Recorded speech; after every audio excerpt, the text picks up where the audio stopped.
is Robert Snyder with Big Dogs Brewing Company in Las Vegas, and we're excited to work with Chris and his team at Get Hoptimized. Not only do they do a great job with the creative side of the marketing that they do for us, but they also make us better, more organized, and more focused on building our brand. I highly recommend using Chris at Get Hoptimized. Can't tell you how much good work they're doing for us and helping us grow our brands and our restaurant. And I think you'll be in good hands if you choose to use Get Hoptimized.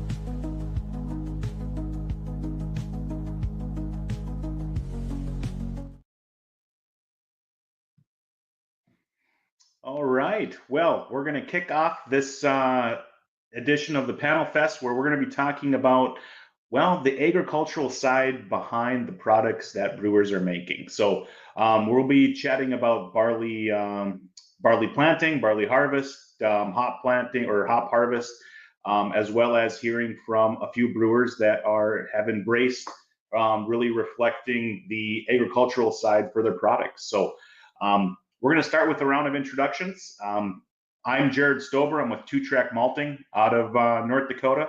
So we're a malting company where we're growing everything, malting everything, and then supplying brewers direct. So I'll just jump into Nathan. Nathan, if you want to introduce yourself and tell us a little bit about what you're up to.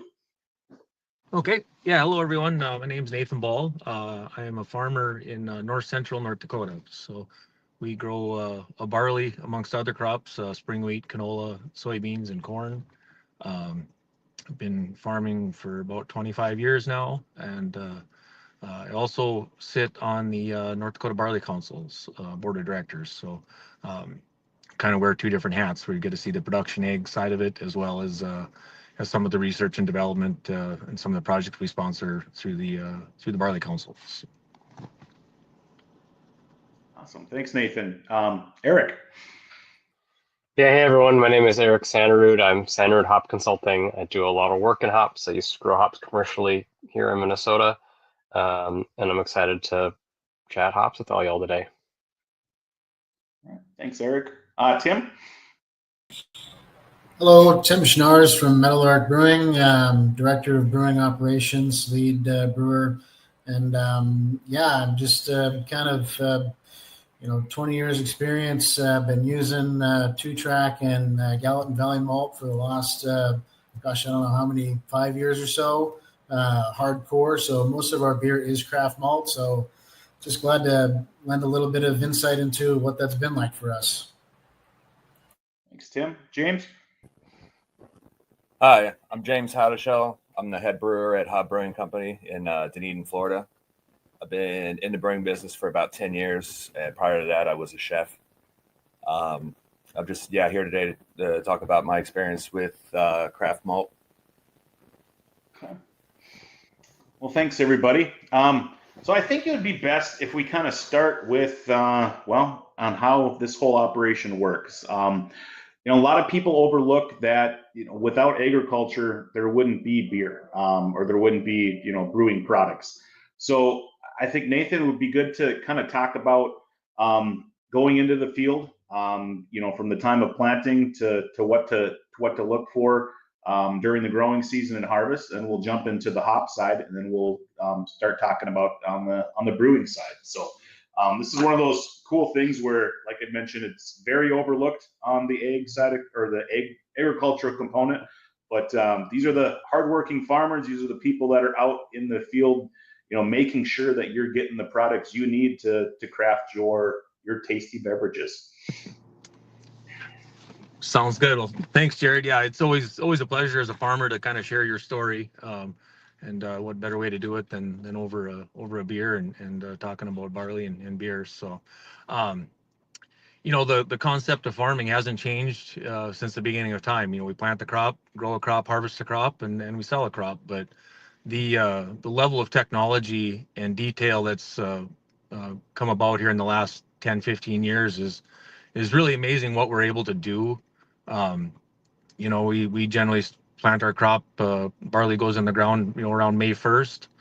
We harvest around August 1st. And but within that, some of the technological advances that we're able to take advantage of is we're able to, with remote sensing, we're able to get down to the acre level and analyze each parcel of ground, each acre, and figure out what it needs, what its productivity level is, and we can build a recipe for that whole field and basically tailor each acre so that it gets a precise amount of fertilizer to maximize not only our yield, but then also create a consistent, even product, low protein barley for the maltsters. So we're able to do that with our no-till practices. We're not tilling the ground, so we're leaving stubble stand from the last year, direct seed. So our erosion is nil. Our fungicides that we have to help control some of the diseases. I know vomitoxin's a huge concern for us. Some of the fungicides that we've come about here in the last 10, 15 years are just leaps and bounds better than what we've ever had. So again, trying to keep those disease levels low, very important for malting.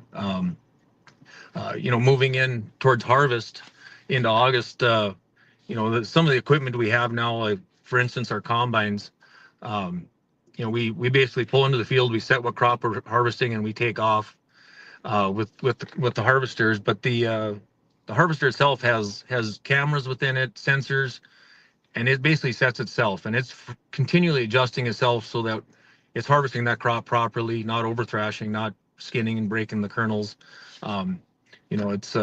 It's doing a better job than we are as humans in the cab adjusting. So the combine's smarter than us. So my 75-year-old dad would probably argue that, but the machinery has gotten better than what we're capable of doing. So again, it's always, at the end of the day, it's about delivering that quality, consistent product. And when we do harvest that grain, it's we're taking that grain, putting it in a bin wet, like we don't let it dry in the field. We get it in the bin and condition it under our parameters. We've built the bins. We're able to use natural air drying with fans in the bins to dry that crop down and keep it cool, keep it in condition. So all these advances are great. It's been a large capital investment on the farm side, but it's reaping benefits. We're seeing year over year the quality and the consistency of the product we're able to deliver. Those investments have made a lot of sense. So it's an interesting time to be in agriculture right now. Yeah, it is. And the amount of technology, like you mentioned, that has just exploded over the last few years. It's becoming more of a kind of automated when you're out there. You don't have to pay as much attention as when I was a kid. And, you got to off a little bit on your row when you're harvesting, you heard about it. All right, Eric, let's chat hops. What would you like to know? I mean, hops are perennial. Hops are grown in a lot of different places across the country, primarily in the United States. That's Willamette Valley of Oregon, Yakima Valley of Washington, and Treasure Valley of Idaho. Hops, like I said, perennial. They grow on great big tall trellises. I'm sure everyone has at least seen renditions or photos of that. With the advent of Instagram, it's a very photogenic crop and harvesting process. Harvest will get started in the next 4 to 5 weeks in the main harvesting areas of the United States. Crops look pretty good this year. No massive challenges or surprises. Harvest hops, small details, I guess. So hops get picked by machines, sorted and separated, leaf from cone material. The cones all go in through drying and then baling, and often those are pelletized off farm by pelleters or merchants. Yeah, and hops, everybody's well aware of them. You've got your IBU scales. You've got, the hops have been in the spotlight for brewing for quite a while. With especially us, I'll be a little selfish, but the malting side is one that people just don't really push as much. Of course, it's one of your big ingredients. Everything acts in unison. You've got your barley or your malt. You got your hops. You got your yeast, and then we let the experts make their products. So love to kind of hear, Tim, kind of your perspective on highlighting the ingredient side, whether that be malt, whether it be hops, and how you're incorporating that in your products that you're doing at Meadowlark. Yeah. So, you're probably familiar with what was popular for many years was the smash beer, single malt and single hop beer to kind of, I think for the most part, those beers came about as a way to showcase a single hop, because nobody really cared about the malt. It was mostly like a Pilsner malt. So it really is just a way to say, this is Comet or this is Cascade in its old unadulterated form, right? We've got this basic malt behind this one hop. But I think, since we've been doing craft malt, and I think at this point, 99% of our malt is craft malt, primarily from Two Track, but also Gallatin Valley. I use a bag of acid malt to change the pH in the mash, and aside from that, it's from two craft malteries who are also farmers. But when you look at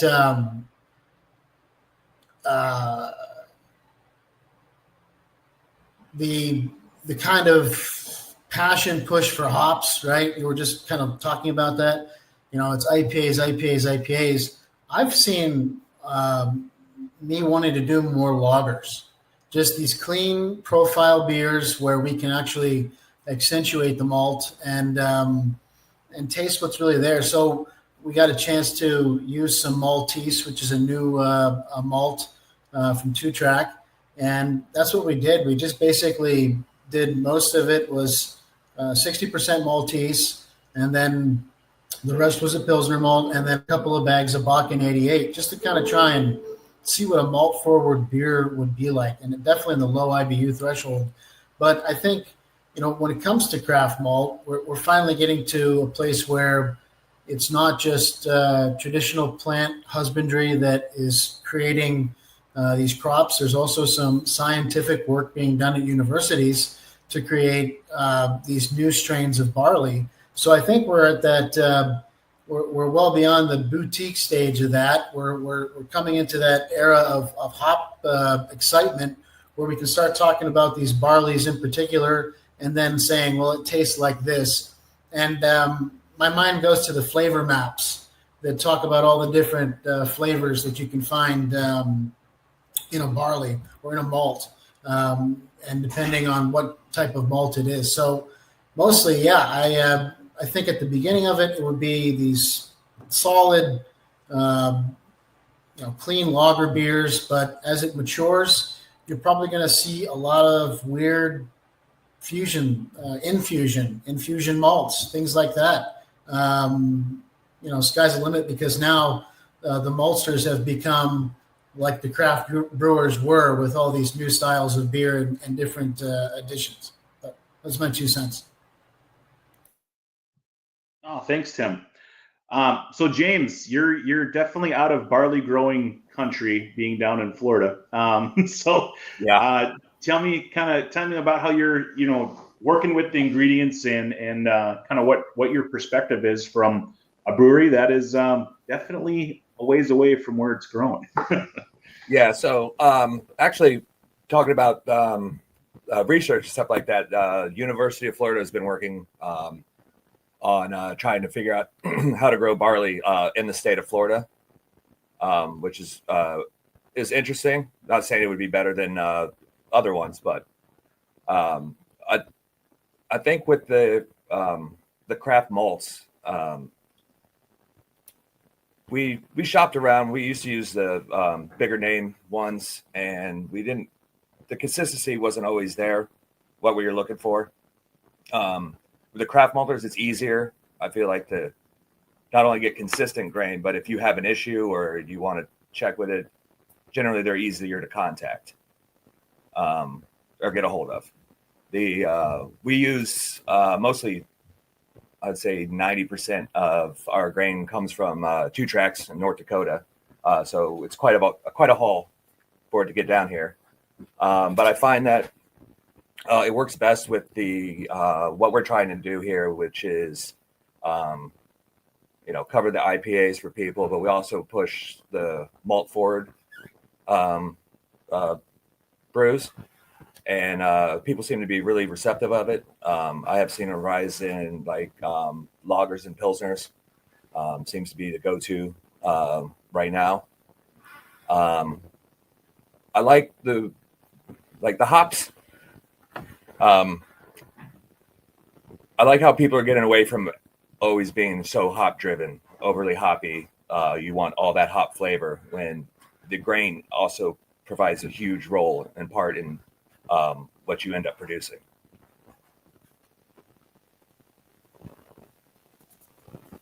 Yeah, I mean, there's so many different styles and options, and knowing the ingredients and working with the different varieties, whether that be hops, whether that be barley varieties, malt varieties, or malt recipes, I should say. There's so many options. I know when we started this, we're going on about 10 years now. There was just a handful of craft maltsters in the country, and basically you had just a few places to get ingredients. Some of the big guys. So now there's more options for brewers to experiment with ingredients and be able to test some experimental varieties of hops, test some experimental varieties of barley, and be able to kind of really dive deep into that. Now, from our perspective, obviously we love talking about niche ingredients, small producers, that kind of thing. But one question that's always come across is, does this matter that much? You have the farm to table aspect of things in the restaurant world. We've dubbed it field to pint, so to speak. But highlighting the ingredients that you're putting in the beer, are you guys seeing that as a differentiator in your tap room or in the products that you're producing?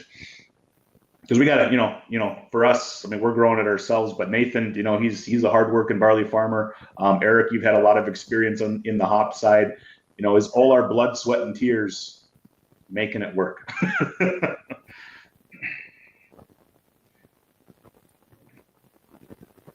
So I guess that would be for Tim or James. Yeah, I mean, I can chime in. I think that I do need some brainstorming surrounding this issue of communication for education, because I'm that kind of person. I want to know where my stuff's coming from and what the quality is. Usually the quality is a communication thing, because I can walk down the road or send a phone call to someone that's fairly close to me and have that conversation of there's a quality issue here. Can you fix this? And a small company, an independently owned company, is going to say, yes, we absolutely can fix this. We want to fix this. So you tend to want to gravitate towards purchasing and using your purchasing power to do that. Now, if I could have the, beef, it's what's for dinner commercials, but with barley, it's what's for beer. And, Robert Mitchum, in the background doing the narration, I would want to be a part of that tomorrow, right? But how do you communicate that? Because I've seen two polar opposites. I've seen some patrons really dig in. They really want to hear the background, the crunchiness, the cool, the ethos, the spirit. And then I've seen other people just kind of turn off, hand me another beer, please. So if there's any ideas to generate more interest in the soul of the beer, the agricultural side of it, I'd love to hear some brainstorming ideas, because you can make these little 30-second TV spots or whatever, but how do you break through the wall of this thing that people are doing, right?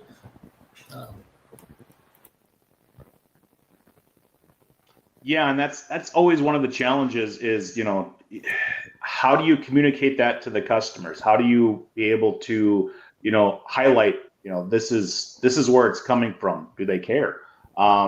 We tend to think that they do. From our standpoint, we'll give you as much information as you need, whether that be, pictures of harvest. You want to ship some beer cans, we'll take photos of the field. It's also nice because then we get some free beer out of the deal. But, coming out during harvest, doing site visits. With hops, and Eric, I'm sure you can talk about this, but the field days for hops where you're having come out and doing hop selection. I mean, that's a very hands-on experience, and that's becoming, it's been kind of a destination for brewing companies.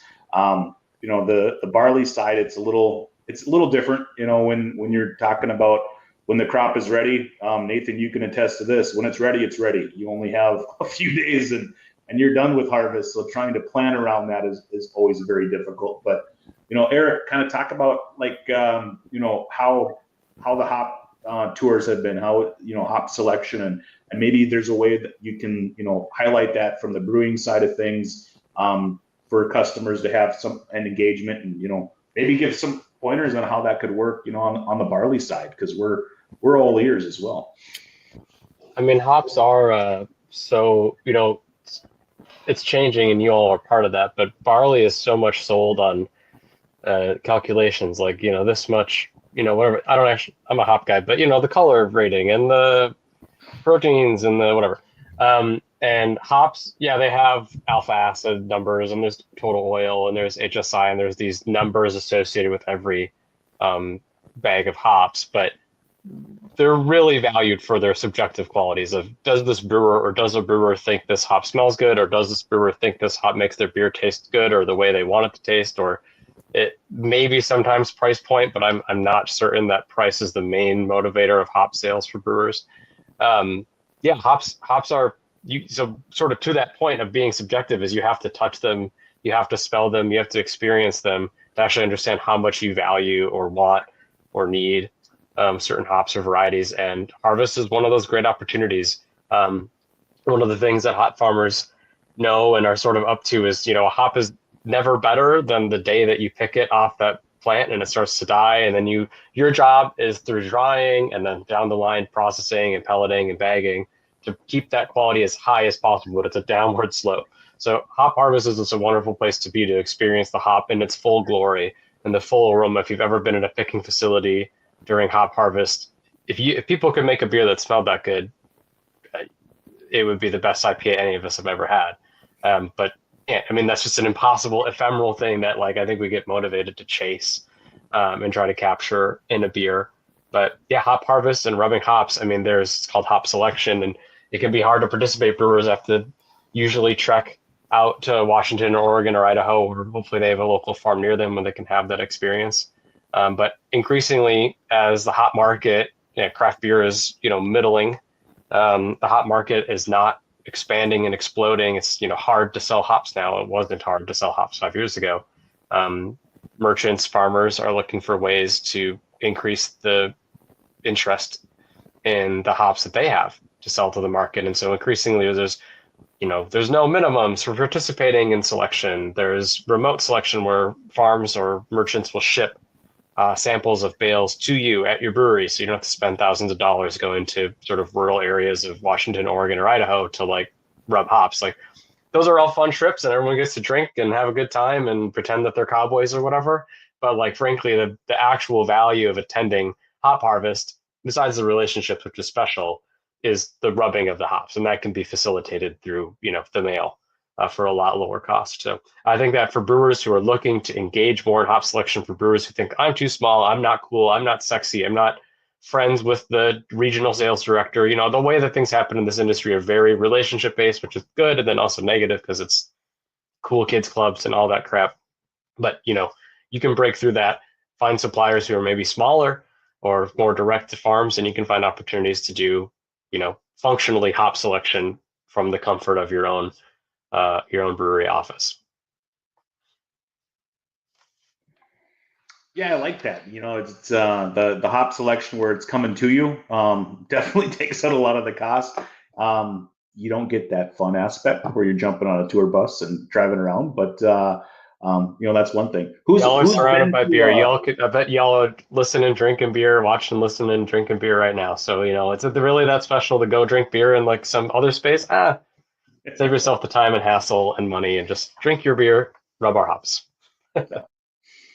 Well, and that's the thing too, is there's opportunities to get involved, and Tim, James, have you guys gone to any sort of field days? Whether that be hops, barley, facilities, that kind of thing, and if so, what impact did that make, kind of on your perspective? Yeah, I've actually been to. They're experimenting with growing hops in Florida as small farms. I actually got the opportunity to drive up to the farm, see the hops, see how they were harvested, and then I purchased quite a quantity of them. But they're a little pricey right now, and the market's not really.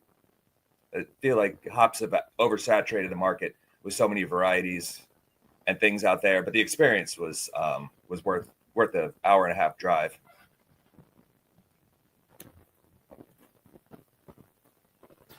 Yeah, I guess I can speak to that. I haven't been out. I've seen hops in the wild. Actually, I've seen hops, planted on the side of breweries, but I've never actually been to a farm for hops. But I have been to the barley fields, and I've driven through the center of Montana, where you just see endless wheat, right? And I think that you really just say the definition of crazy is when somebody looked at a field of grass and said, let's turn that into a beverage. This sounds really cool. Let's do that. I think it does take something when you look at something that vast or magnificent, because hops are up on these gigantic trellises, and you're just seeing this vastness about you, and kind of that moment where something is bigger, and you start to dwell on that, the connection you have to a story that's as old as time. Immemorial, right? So, yeah, I do think it's an experience, and I wish we could bottle it up, because I want to try and share that experience that with the people who are drinking the beer right at the counter. So Nathan, the barley's finicky, right? I mean, you could attest to this. Especially in our neck of the woods where we're not under irrigation, we're dealing with what Mother Nature gives us. Can you kind of talk about, what we're looking at, year to year? Because it's rolling the dice, right? You don't know if you're going to have the quality that you want. You don't know if you're going to get the right rains, but what are some ways that you mitigate against that risk, and kind of how the environment can really kind of play a factor in harvest each time? You have the wine industry, of course, the terroir. This is a good year. That's a better year, worse year, whatever that may be. With barley, it's. I think we're getting to a point now, especially with craft malting, where we can bring it back down to the field. It was, instead of just big rail cars filled up from the elevator that has a cross sampling of 5 or 20 different farmers. But kind of explain how Mother Nature really can push something one way or the other, and what that process looks like.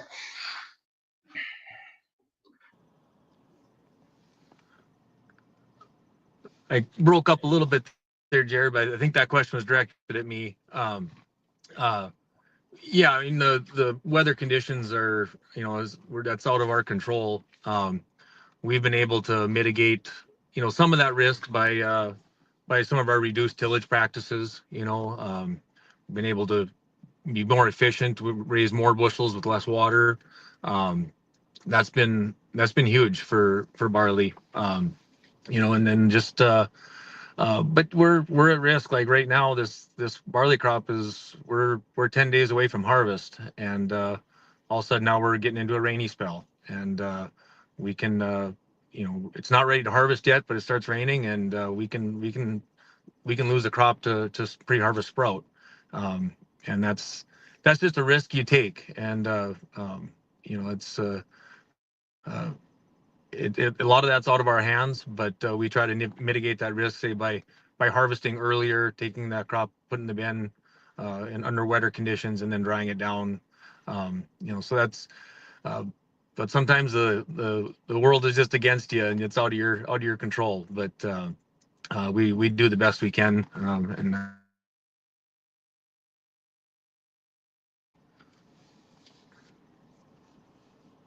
We might have have lost you there for a bit there, Nathan.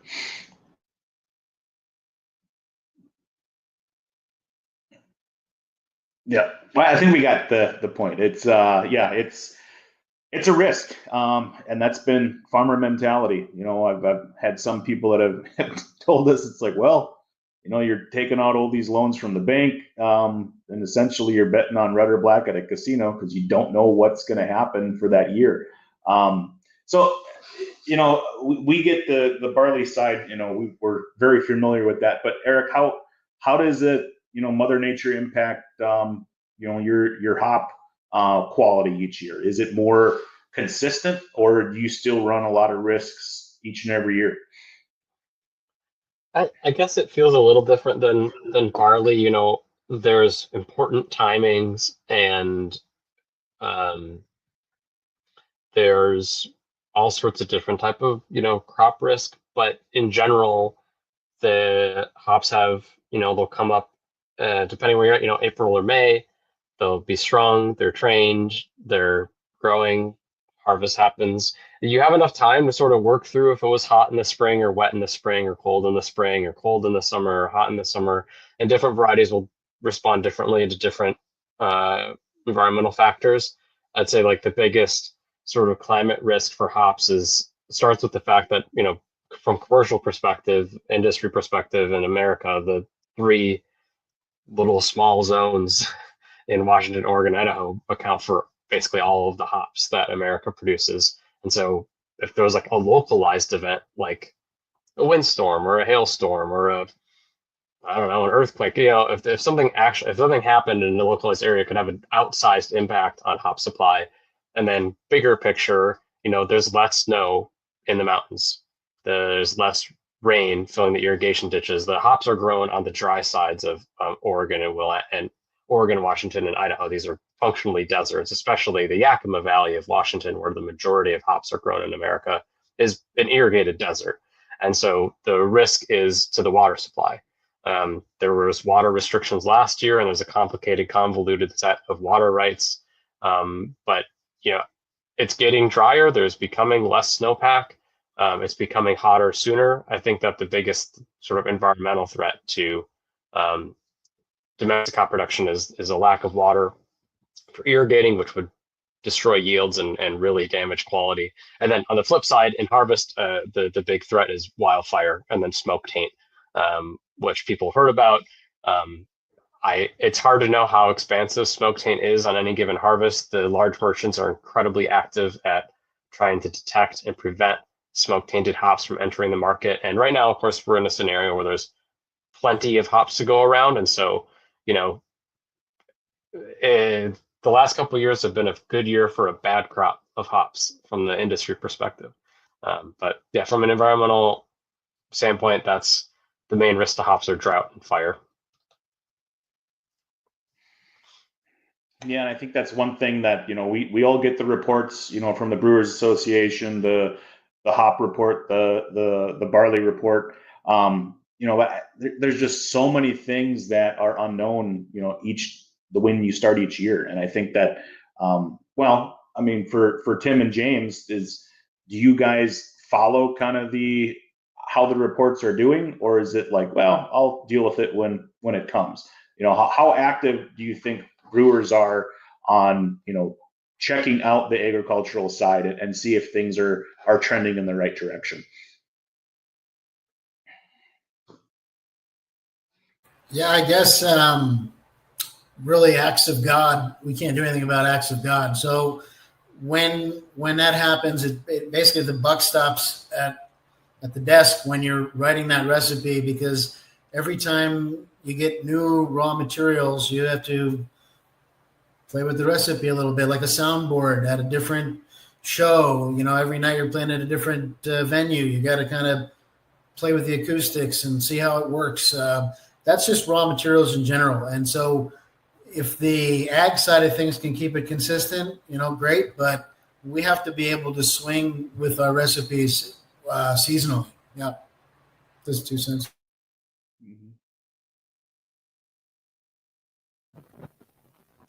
Yeah, I agree with Tim. Like more consistent. the product is, the easier it is than having to go reback and reformulate your recipe so you're getting this consistent results.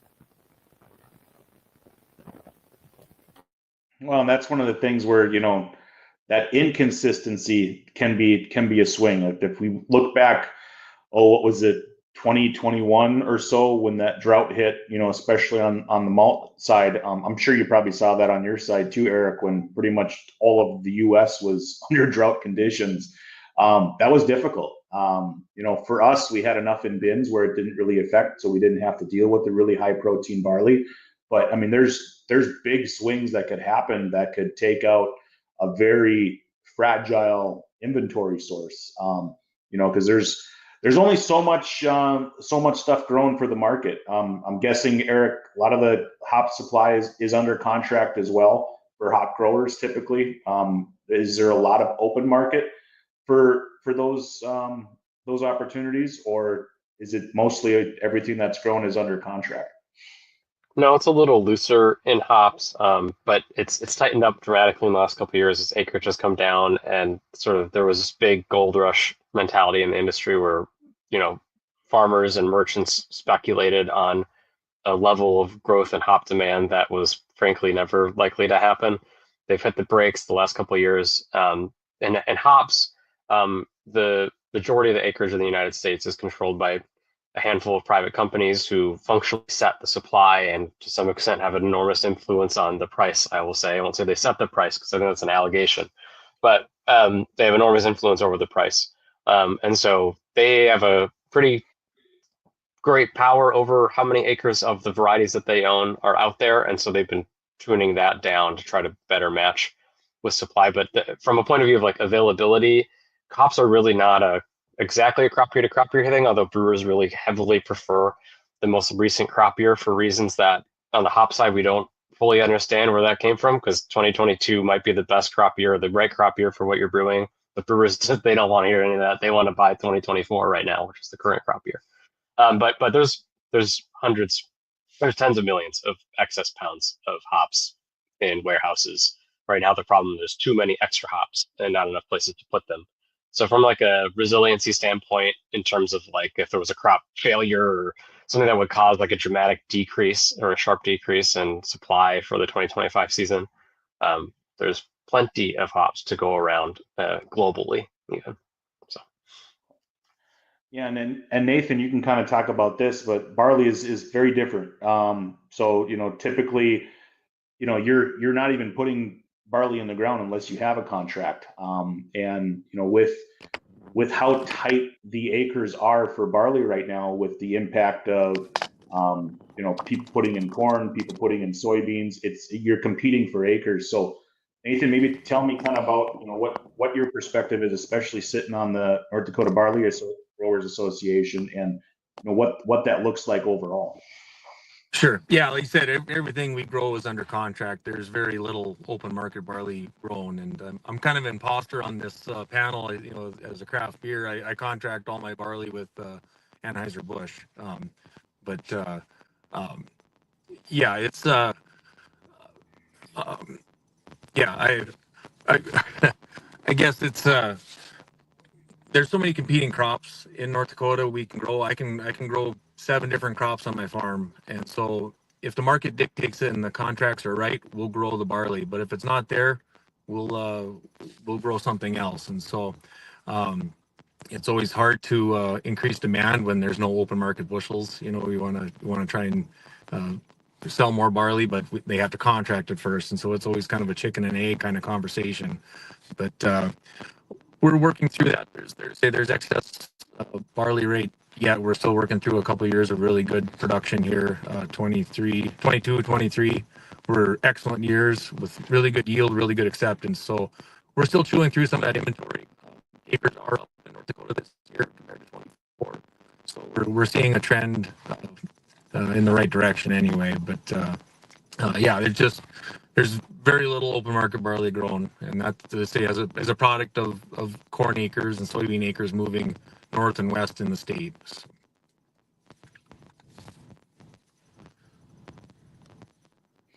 Okay. Yeah, and that's one of the hard things is you can't be like, hey, we're short this year. For us at Two Track, we're growing everything on two family farms. Kessels are out in western North Dakota, and actually my dad and brother grow about an hour north of here, where the malt plant is. And it's definitely been discussed. What if we have a crop failure?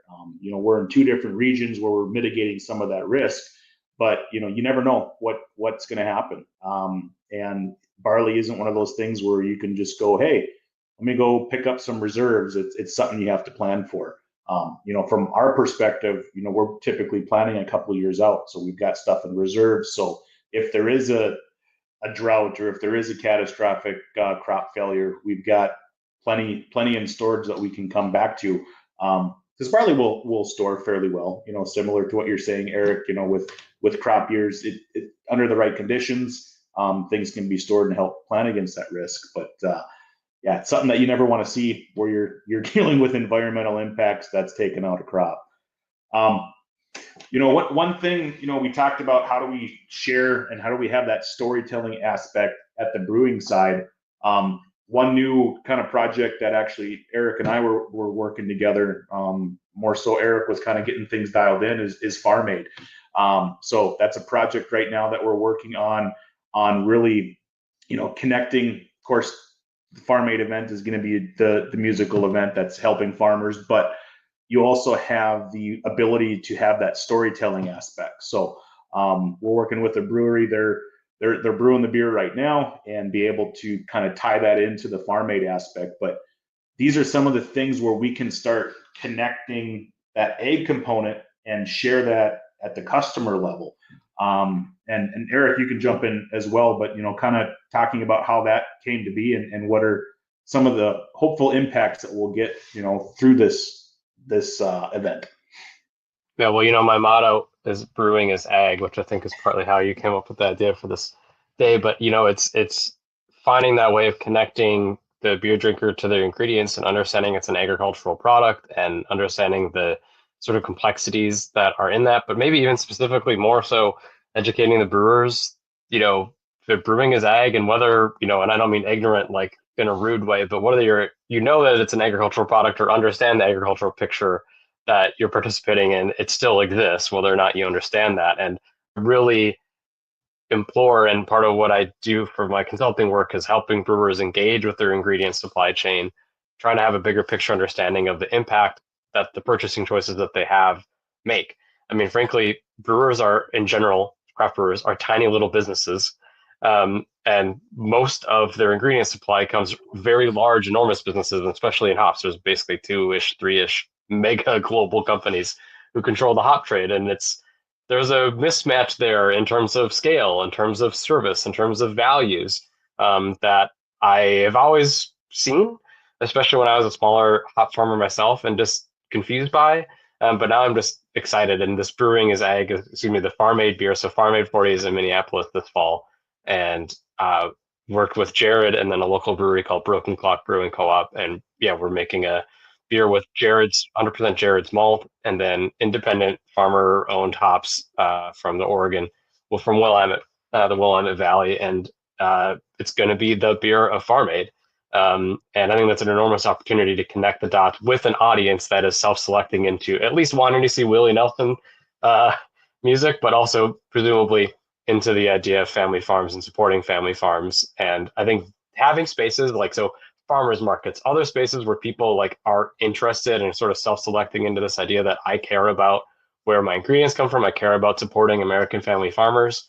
Having beer be a part of those spaces is, that is not, people don't think about, as Tim was saying, people don't think about beer as an agricultural thing at all. It's like beer. And so we're really needing to invite them into that idea, especially on the craft side, because we don't have corn-colored Busch Light cans or anything like that to help us tell that story. No, and that storytelling aspect, I mean, there's so many opportunities to be able to really highlight that and, really embrace the ingredient side. And Tim, I know you start your tour. Well, you could talk about it, but where do you start the tours when people come to the brewery? So we have a big map of the region and little icons where things are, and it says what's in your glass. So basically, we talk about the agriculture is the first thing we talk about. Just trying to get a sense of where you're at. So I always kind of claim this little slogan. I say from Bismarck to Bozeman, that's a taste of this place. So, kind of try to break down the lines on the map, because it really doesn't, those are just human-made demarcations. But this whole area and where we were in Sydney, the counties there were all heavy barley growing. So, wheat, barley, it's all this whole basket here. And when you walk in, we want to show that. That's why, if you look at Kentucky and Tennessee as the whiskey country, well, this is beer country, really. This whole swath of area up here. So awesome. James, and you being down in Florida, like we mentioned, it's you don't have the barley fields down there, at least not yet. I'd love to see how this experiment's gonna go. But what, besides winning tons of awards with the stuff you're producing, how are you pushing, or how are you letting customers know about the ingredient side? Do you guys have some initiatives down there? No, not so much. Doesn't seem to be a lot of people that are that interested in. They know it's barley, so that's what it is. They don't really ask. There's a few people that are extremely interested in the process and where we get it from. I mean, we have signage all around the building, let people know where we get our malt from. But yeah, from that point of view, I feel like we should be pushing like where it comes from, getting people more interested in where we're actually sourcing our materials, and maybe they'd be more engaged with the beer itself and the background and the story, instead of just coming in to just drink. Well, and coming in to drink, I mean, that's what pays the bills, right? yeah, definitely. I think one thing we can, use this panel as a way to kind of create some of these ideas. Tim and I, we've had a lot of conversations about how do we get more information to the customer, whether that be taking videos, whether that be, maybe doing some sort of QR code that brings up the field, that kind of thing. We've implemented that on our bags where we have a QR code. You can pull up the specs on our website. We've got, information about the farm. But if all that information goes into the back room and, it's not being shared with the customer, how do we make it easier? So maybe this is an opportunity, what kind of things could we provide on the industry side, whether that be it from malt, whether that be from hops? What can we provide you as brewers to help educate, to help tell that story? Because we love this story, but we also want to make it easier for you to share that story. So I'll just kind of open it up from there. What things would you like to see us industry folks provide that you would find beneficial?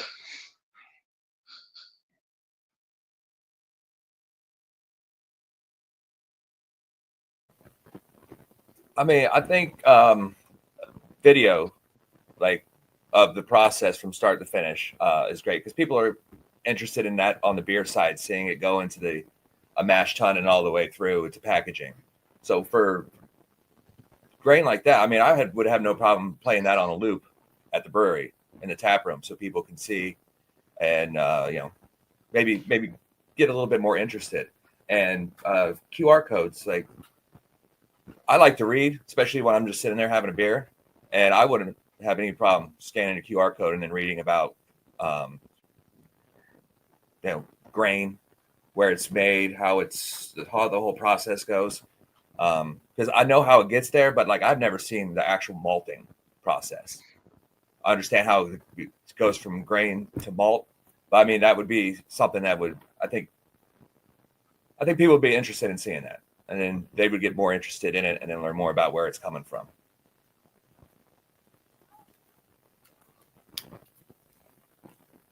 Awesome. Yeah. Well, and that's something that we need to work on. There's definitely opportunities there to really highlight that process. And I've got more photos and videos that I know what to do with. Now it's just putting them all together. So it's an easy package for you to be able to communicate that message. Yeah, I mean, these are just some of the things that we can spitball to figure out, how do we highlight that agricultural side? And that's what this panel is about today is, how do we embrace, how do we celebrate, how do we story tell, what's going on without this or throughout this process.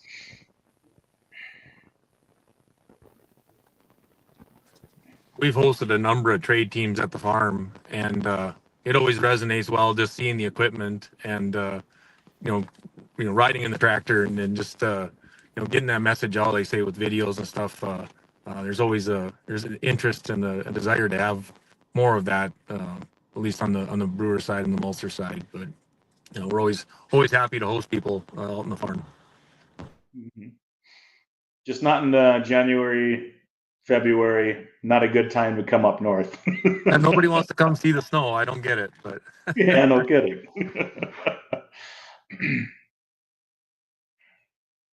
So, question for Tim and James.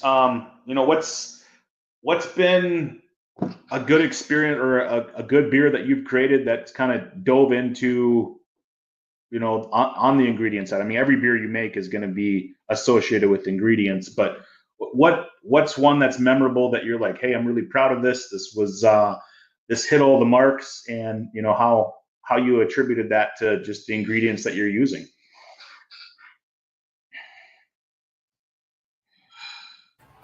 Yeah, I guess I can speak to that. I think we're on our third lager that we've been brewing with just strictly 2-track malt. So it started out of us doing just a normal, our base cream ale. We just did it as a lager instead. And then we kind of went a little further and decided to try out the single origin amber lager, which was all 2-track malt. And then we recently just did the one with Maltese. So I'm right about to filter the Maltese. So I'm really excited to try that. That's got 60% Maltese, I believe 30 bag or three bags of Bakken 88. And just the rest is topped off with a Pilsner malt. But it's all your malt and lots of really good malt forward flavors coming out of the fermenter. So I'm interested to see how that cleans up post filtration. And but yeah, I think I've been trying to lean into taking a magnifying glass to the malt just to see what's there. And yeah, I don't know. From the technical side of things, I've noticed that fresher malt equals better efficiencies. Just minor, but it's there. You can notice it, and better flavor overall. So mostly right now, it's the lager experimentations for me, and taking those in the vein of the single malt, single hop, but try to showcase that malt. And so I think that's where we'll go from there. But I don't know if I answered your question, but those are my basic feelings about it. Awesome. James, you got something that you keep sending me pictures of awards and all that. So yeah, you've got some stuff cooking. So yeah, we've won a few here and there, but I think my favorite one we do is a cucumber IPA, and we when we originally started brewing it, we struggled with trying to get consistent and to get the all the flavors to really come together, and that's actually how we stumbled upon 2-tracks, and now it's a World Beer Cup winner, and something that I just feel like malt is, and where you get it is important to what your vision is and what you want other people to see and to enjoy. Well, and the crazy part is your cucumbers are also grown by farmers. Yes, indeed. I think that point is so good, James. Like, I don't know that, speaking from hops, it's like there are so many hop varieties out there, first of all, but then hop varieties present differently based on where they're grown and how they're harvested and when they're harvested and all these sort of infinite factors that go into making the, you know, aroma qualities of a given lot of hops. I mean, it's not even correct to think about them as a variety. It's like sort of the box in front of me and its origin is what makes it this version of this variety. But there's so many options and there's so much variance, even as much as we try to control it. But it is an agricultural product, and that's where the magic comes in, where brewers, you know, have the opportunity and also the challenge to sort through those variances and find the combinations and find the recipes that make things click, like you mentioned. And like, I think the advent of craft malt has wildly expanded the toolbox on the malt side for brewers. And in hops, I think there's an enormous amount of unexplored territory for many brewers to go through and, you know, and find hops that maybe accomplish more of what they're looking for, or find the unique thing that they're looking for, and even sometimes doing all that like at a lower cost than they expect. There's just so much to explore and to learn in both of these ingredients. Yeah, and you summed it up very, very well. You know, we can't do what we do without everybody else. You know, it's a very interconnected industry. You know, down to the farmers, like where Nathan is, to the hop growers, to the brewers, then of course the customers who are enjoying these tasty beverages that you guys are making. And you know, I think that's one thing, is it's not one person doing it all. It's a team and a collaborative effort. And I think that's one great thing about this industry in general, is it's always had a very collaborative nature. You know, you're a brewer, there's a brewer down the street, you're technically competitors, but I mean, you learn from each other. You know, we learn from other malting companies, and you know, we learn from our customers that we serve. And I think it's a very unique position to be in. Other industries do not have this collaborative nature, and it's amazing. It might have something to do with just, you know, being able to share a beer with someone or have a beer with someone, but it's great. I know we're wrapping up on time here, but I'd like to thank all of you for participating on this panel. Hopefully talking about the ingredient side, the agricultural side, it's beneficial to all you watching and learning from this. But you know, the one thing that we all have in common is we love the industry, we love beer, and there's a lot of things that come into play to make all this happen. So with that, thanks everybody. Go thank a farmer, go have a beer. That's pretty easy things to do. Anybody have any parting words real quick?